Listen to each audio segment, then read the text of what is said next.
মিত্র দেশগুলোর বিরুদ্ধে একের পর এক বিস্ফোরক মন্তব্য করেছেন মার্কিন প্রেসিডেন্ট ডোনাল্ড ট্রাম্প। সুইজারল্যান্ডের দাভোসে বিশ্ব অর্থনৈতিক ফোরামে যোগ দেওয়ার ঠিক আগ মুহূর্তে তিনি এসব মন্তব্য করেন।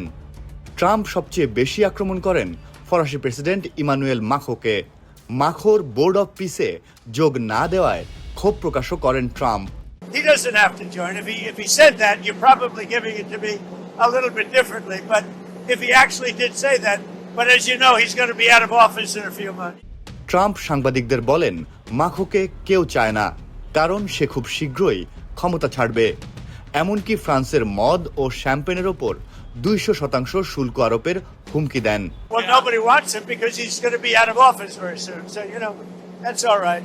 What I'll do is if they feel like Costo, I'll put a 200% tariff on his wines and champagnes.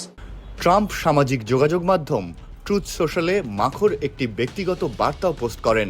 Trump গ্রিনল্যান্ডে কি করছেন তা বুঝতে পারছেন না বলে মাখো ট্রাম্পকে বার্তায় লেখেন।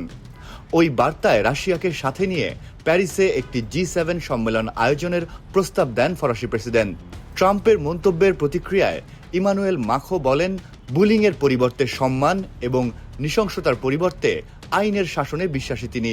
Here in the epicenter of this continent, we do believe that we need more growth, we need more stability in this world. But we do prefer respect to bullies, we do prefer science to plotism, and we do prefer rule of law to brutality. You're welcome in Europe and you are more than welcome to France. দাভোসের উদ্দেশ্যে রওনা দিয়ে আরেকটি ছবি post করেন Trump. ছবিটিতে দেখা যায় ইউরোপীয় নেতাদের সঙ্গে বৈঠকে কানাডা ও গ্রিনল্যান্ডে মার্কিন পতাকার নকশা। ট্রাম্পের আক্রমণ থেকে বাদ যায়নি ঘনিষ্ঠ বন্ধু যুক্তরাজ্য। সম্প্রতি দেশটি মরিশাসকে চাগোস দ্বীপপুঞ্জ হস্তান্তরের সিদ্ধান্ত নেয়। লন্ডনের এই কাজকে মহাবোকামি আখ্যা দেন ট্রাম্প।